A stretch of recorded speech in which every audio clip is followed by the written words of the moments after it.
Assalamualaikum warahmatullahi wabarakatuh. Apa kabar anak-anak hari ini? Mudah-mudahan semuanya sehat dan masih tetap semangat belajarnya walaupun masih BDR, belajar di rumah. Anak-anak, alhamdulillah hari ini bertemu lagi dengan Bu Pupa. Hari ini kita akan belajar memulai tema 6, energi dan perubahannya. Hari ini kita akan belajar PPKN tentang kewajiban dan hak dalam penghematan dan pemanfaatan sumber energi. Sebelumnya, seperti biasa, marilah kita membacakan basmalah bersama-sama agar pembelajaran kita ini bertambah berkah. Bismillahirrahmanirrahim. Tujuan pembelajaran kita hari ini, yang pertama, anak-anak dapat menjelaskan pengertian sumber energi dan macam-macamnya.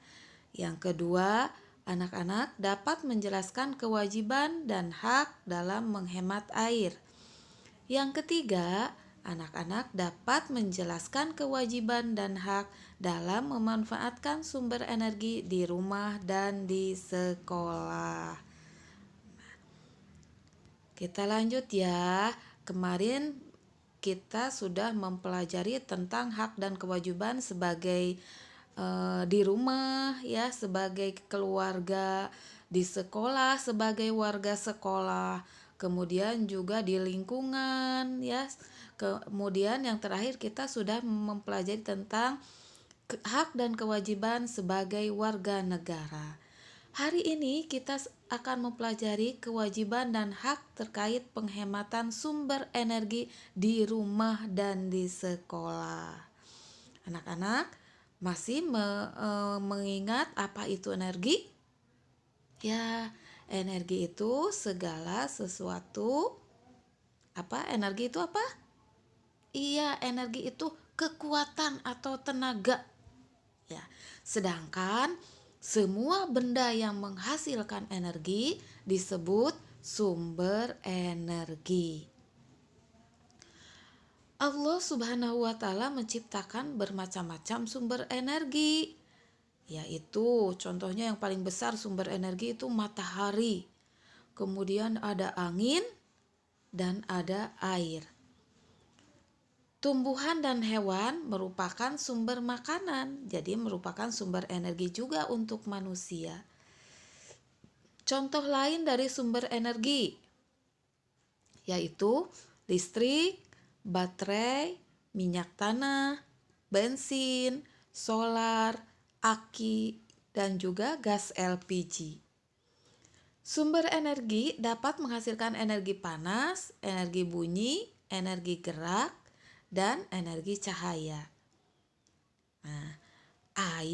Anak-anak, air merupakan sumber daya alam yang dapat diperbaharui karena dapat berbentuk kembali karena adanya siklus air. Kita sudah mempelajarinya ya.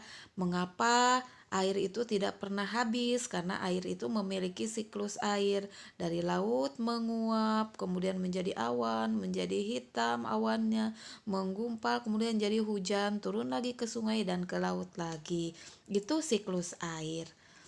Nah, anak-anak, pada musim kemarau, air bersih itu sangat susah diperoleh ya. Karena musim kemarau itu tidak jarang terjadi turun hujan sehingga persediaan air semakin sedikit. Makhluk hidup nih anak-anak, manusia, tumbuhan maupun hewan akan sulit bertahan hidup jika tidak ada air bersih. Karena manusia, tumbuhan maupun hewan memerlukan makanan atau kekuatan yang sumbernya dari air, yaitu sebagai minumannya. Tubuh kita, kalau manusia, memerlukan air minum sampai 3 liter setiap hari. Maka dari itu kita wajib menghemat air ya. Jangan lupa airnya harus dihemat. Kewajiban dalam menghemat air itu apa saja contohnya? Yang pertama nih anak-anak, matikan keran air sesudah digunakan. Anak-anak, Setelah cuci tangan, jangan dulu lari ya. Tapi sesudah cuci tangan jangan lupa kerannya matikan dulu supaya airnya tidak mengalir dan terbuang percuma. Selanjutnya kewajiban kita menghemat air, matikan keran saat matikan keran air saat sedang menggosok gigi. Kalau anak-anak sedang menggosok gigi, air kerannya jangan terus dibiarkan mengalir, tapi matikan dulu ketika kita menggosok giginya. Setelah selesai menggosok giginya, kumur-kumur, baru boleh nyalakan lagi kerannya. Selanjutnya, mandi dengan air seperlunya. Anak-anak, mandi itu jangan sampai buang-buang air, main-main air di kamar mandi sehingga kita itu tidak hemat, jadi boros airnya. Ya, terbuang percuma. Selanjutnya, kewajiban dalam menghemat air contohnya menyiram tanaman menggunakan teko penyiram. Karena itu lebih hemat ya daripada anak-anak menyiram tanaman menggunakan selang. Kalau menggunakan selang, airnya yang keluar itu terlalu banyak ya. Terus airnya mengalir atau menyiram ke semua arah, tidak hanya pada tanaman saja. Sehingga itu menjadi boros. Maka menyiram tanaman dengan menggunakan teko penyiram itu contoh kewajiban kita dalam menghemat air. Selanjutnya, kewajiban menghemat air itu apalagi ya? Contohnya menghabiskan minuman yang sudah diambil. Anak-anak sudah mengambil air minum 1 gelas. Nih, air yang sudah kita ambil sebaiknya habiskan semuanya, jangan sampai tersisa dan nanti terbuang. Atau anak-anak bertamu ke rumah teman atau ke rumah orang lain, ngambil aqua atau air mineral ya yang di gelas. Nah, itu diusahakan dihabiskan karena tidak akan ada yang menghabiskan minuman bekas orang lain. Ya, itu 5 cara kewajiban kita dalam menghemat air. Kita lanjutkan. Setelah kita melakukan kewajiban tadi menghemat air, apa hak yang kita peroleh?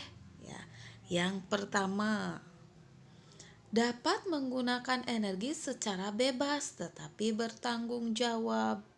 Nih, karena kita hemat terhadap air, jadi persediaan air tetap banyak. Jadi kita tetap bebas menggunakannya. Tapi seperti tadi, harus bertanggung jawab sesuai dengan yang kita butuhkan. Nih, selanjutnya hak kita itu dapat digunakan kembali di masa yang akan datang. Kalau kita berusaha untuk melakukan kewajiban menghemat air, maka air itu akan tetap tersimpan dan bisa digunakan untuk masa depan. Selanjutnya, hak yang kita peroleh dapat menghargai hak orang lain. Bukan hanya kita yang berhak mendapatkan air, tapi orang lain juga berhak mendapatkan air. Makanya kita harus menghargai hak orang lain dengan cara kita menghemat air sehingga bisa berbagi air dengan orang lain. Kita menghargai hak orang lain. Itu ya haknya. Nah, setelah kita mempelajari tadi hak dan kewajiban dalam menghemat air, nah sekarang kita akan mempelajari hak dan kewajiban terkait pemanfaatan sumber energi di rumah dan di sekolah. Tadi sumber energi di rumah diantaranya yang paling kita sering kita gunakan itu listrik ya. Nah, tapi juga ada matahari, ada angin, ada air. Nah, bagaimana pemanfaatan kita sebaiknya? Yang pertama, anak-anak pada zaman dulu itu manusia itu tidak menggunakan energi listrik karena zaman dulu energi listrik belum ditemukan ya. Jadi orang-orang masih menggunakan energi secara alami dari sinar matahari langsung, dari air atau dari angin. Sekarang energi listrik telah dihasilkan dengan memanfaatkan sumber energi, memanfaatkan sinar matahari, ada eh, sumber energi, ada tenaga surya dari matahari ya. Kemudian juga ada pembangkit listrik tenaga air ya. Ada pembangkit listrik tenaga angin, pembangkit listrik tenaga surya yang tadi matahari. Nah, karena sudah ada listrik, maka berbagai peralatan elektronik dan kendaraan diciptakan. Maka peralatan di rumah tangga juga kita banyak yang menggunakan listrik. Contohnya dispenser, magicom ya di rumah setrika dan lagi banyak lagi yang lainnya. Kendaraan juga ada yang menggunakan kendaraan energi listrik. Semua peralatan di rumah berasal dari sumber energi listrik. Dengan adanya sumber energi, sangat membantu dan memudahkan kita untuk melakukan kegiatan dengan cepat ya.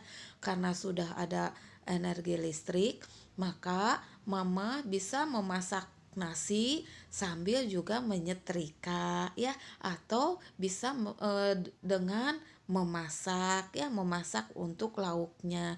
Itu menghemat tenaga.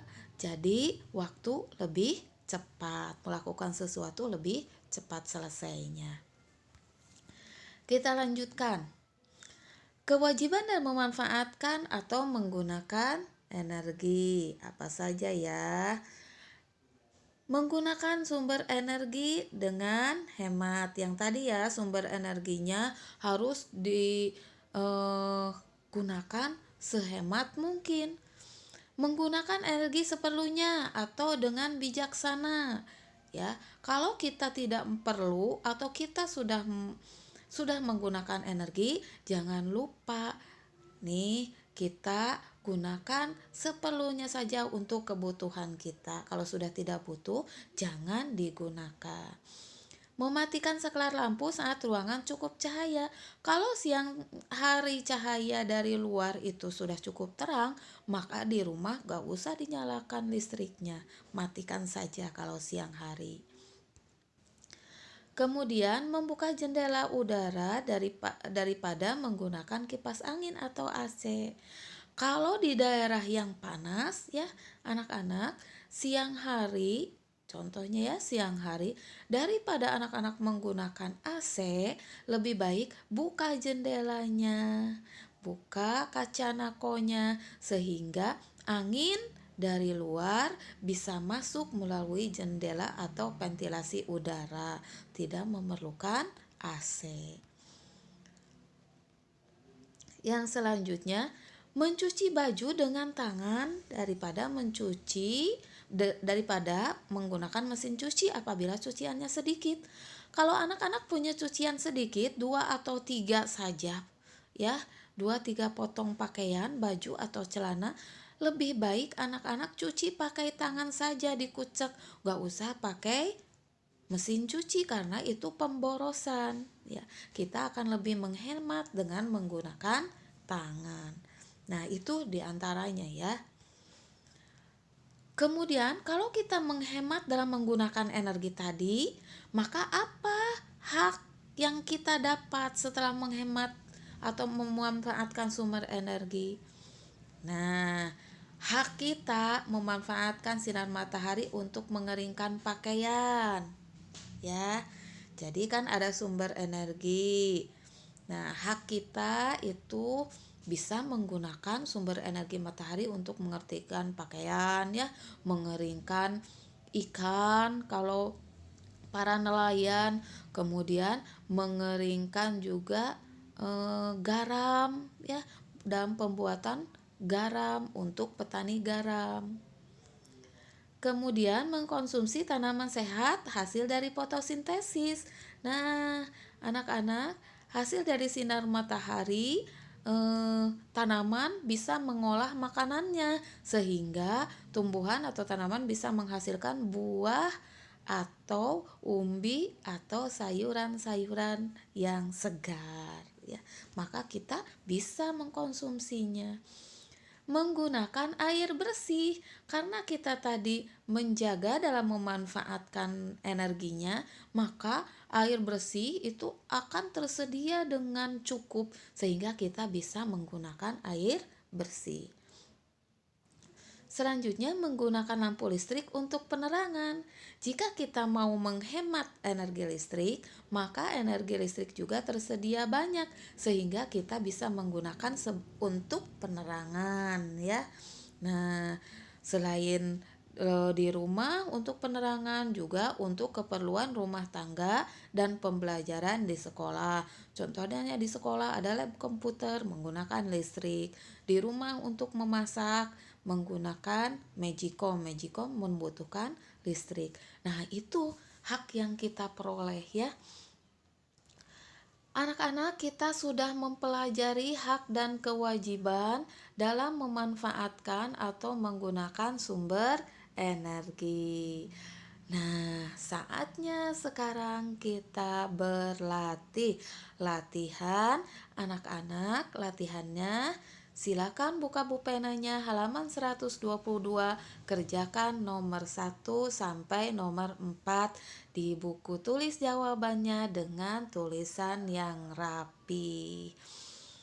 Anak-anak, alhamdulillah, terima kasih semuanya sudah mengikuti pembelajaran hari ini. Mudah-mudahan anak-anak paham ya.